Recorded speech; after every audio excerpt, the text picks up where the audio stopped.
Hello दोस्तों, welcome है आपका इस चैनल गैट लाइफकास्ट में। मैं हूँ देविका और पिछले क्लास में हमने आर्टिकल्स के बारे में पढ़ा था। अ एंड द, इसका यूज़ कब कब होता है। तो मैंने कुछ बैक एक्सरसाइजेस भी दिए थे आप लोगों को करने के लिए, जो आपने शायद किया होगा और मुझे पता है वो ठीक भी होगा।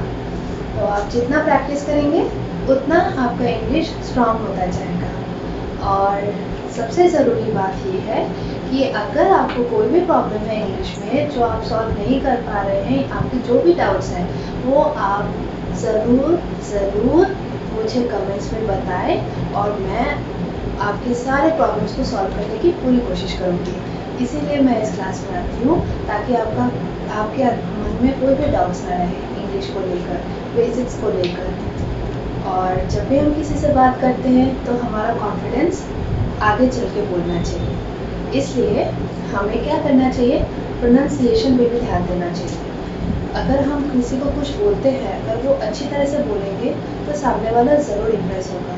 जैसे कि आपने कोई डिश बनाया और वो बहुत टेस्टी है लेकिन देखने में अच्छा नहीं लग रहा है और आपने परोस दिया किसी के सामने, उसको खाने की इच्छा ही नहीं होगी क्योंकि वो देखने में नहीं अच्छा लग रहा। लेकिन अगर उसी सिंपल डिश को आप सजा के संवार के किसी के सामने पेश करेंगे तो वो ज़रूर खाने के लिए टूट पड़ेगा। उसी तरह से अगर आप इंग्लिश जब भी किसी से बोलते हैं तो अगर आप उसको अच्छी तरह से बोलेंगे, आपका प्रोनाउंसिएशन अच्छा होगा तो सुनने वाले को भी अच्छा लगेगा और उन्हें लगेगा कि हाँ, बंदा बड़ा गजब का इंग्लिश बोलता है। तो उसके लिए हमें क्या करना है कि जैसे आज हमारा टॉपिक प्रोनाउंसिएशन पे है, प्रोनाउंसिएशन ऑफ आर्टिकल द। अब आपको पता होगा हम द यूज़ करते हैं, दी यूज़ करते हैं, द या दी, द या दी दोनों ही सही है।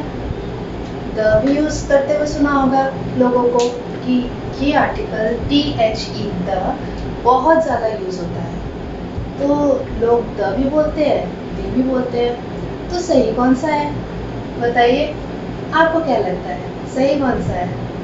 दोनों ही सही हैं, लेकिन दोनों का इस्तेमाल अलग अलग तरह से होता है। ये आपको अगर नहीं पता होगा तो इस वीडियो को ध्यान से देखिए, ठीक है। द, दी कब यूज़ करेंगे? हम द का इस्तेमाल आवाज़, जब हम द आवाज़ निकालते हैं तब हम उसका इस्तेमाल कब करते हैं? जब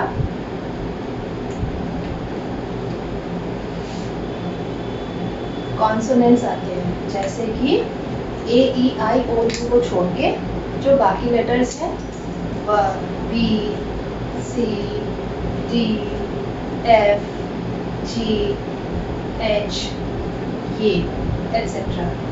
ये जो भी कॉन्सोनेंट्स हैं, जब इसके आगे THE आता है तो उसकी आवाज़ जो निकलती है वो होता है द। तब हम द का इस्तेमाल करते हैं जब कॉन्सोनेंट आता है। कॉन्सोनेंट से पहले द का इस्तेमाल आवाज़ आती है द की, द। लेकिन जब वॉवल के आगे आता है, वॉवल यानी कि A-E-I-O और U, इसके साथ जब भी आर्टिकल द THE आता है तो उसकी आवाज़ आती है दी की, दी। ठीक है, आप इसे समझने की कोशिश कीजिए। द और दी दोनों में फ़र्क कुछ नहीं है, सिर्फ बोलने का अंदाज है, ये स्टाइल है। इसी को इंग्लिश में यूज़ करते हैं। जब भी आप किसी अंग्रेज़ की इंग्लिश सुन लीजिए, अब कभी भी आपको इंग्लिश बोलना है क्योंकि आपको पता है इंग्लिश बहुत ज़रूरी है लाइफ में, आपको आगे बढ़ना है तो आपको इंग्लिश चाहिए। जब आप बोलेंगे हमें ध्यान में पहले नहीं रहता है कि हम क्या बोल रहे हैं, द दी आवाज़ का तो हम सोचते नहीं हैं, लेकिन जितना हम प्रैक्टिस करेंगे और प्रैक्टिस के साथ हमें पता चलेगा कि आवाज़ के साथ इसका कनेक्शन क्या है। I prefer the blue one to the orange one, ठीक है। अब देखिए यहाँ पे ब है, ब के आगे THE का इस्तेमाल हुआ है, तो ये होगा आई prefer the blue one to the orange one. देखिए द ऑरेंज, ओ यानी कि ये वॉवल साउंड है, उसके आगे THE आता है तो इसकी आवाज निकलेगी the. I prefer the blue one to the orange one. In a restaurant, I always order the apple pie. The apple pie, क्योंकि यहाँ पे ए है, वॉवल साउंड आ रहा है। आवाज के ऊपर आपको पहचान करनी है। शुरू में आपको पता नहीं चलेगा, लेकिन आप जितना इसका प्रैक्टिस करेंगे तो बिल्कुल सही हो जाएगा। This is the end of the film. The end इसलिए क्योंकि यहाँ पे वॉवल साउंड आ रहा है। The film इसलिए क्योंकि यहाँ पे कॉन्सोनेंट आवाज है। कॉन्सोनेंट यानी कि जैसे मैंने आपको पहले बताया था, व्यंजन। The film, फ की आवाज आ रही है, the film।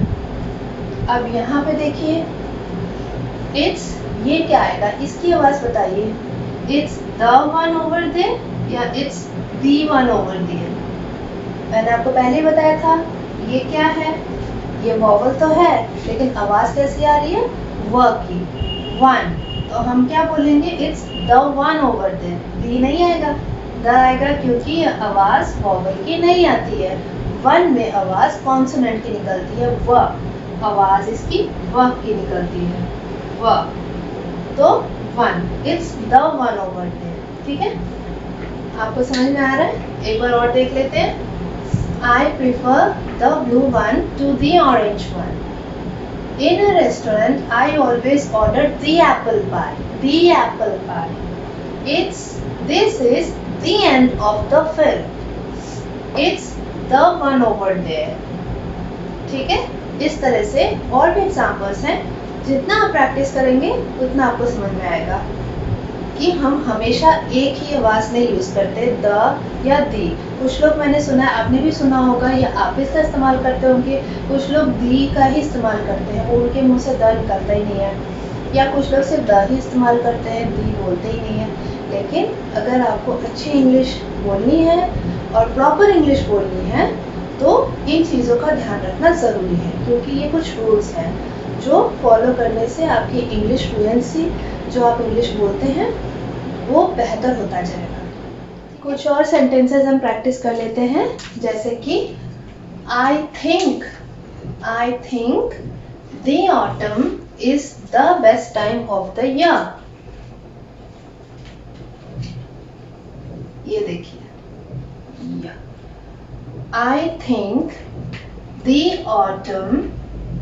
ऑटम, यहाँ पे वॉवल आ रहा है इसलिए the autumn is the best, ब यहाँ पे कॉन्सोनेंट आवाज आ रही है, the best time of the year.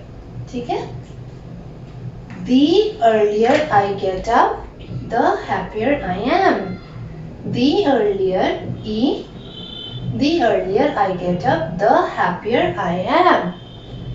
The traffic is terrible in the afternoon. The traffic is terrible in the afternoon. The employee, vowel sound. The employee are at the meeting. Consonant sound. You are the only person who knows the truth. You are the only person who knows the truth. I don't have the answers to the question. I don't have the answers, vowel sound, to the question. Qua, vowel sound to the consonant sound, the question. ठीक है, अब आप इन चीज़ों को दोहराइए, बार बार पढ़िए, बार बार practice कीजिए। कोई भी बुक रीडिंग कीजिए इंग्लिश की, कोई भी स्टोरी पढ़िए, उसमें देखिए द और दी का बार बार इस्तेमाल होता है। तो आप जितना रीड करेंगे, जितना पढ़ेंगे, उतना आपको समझ में आएगा और उतनी आपको प्रैक्टिस होगी। ठीक है, तो keep practising and see you in the next video. Bye.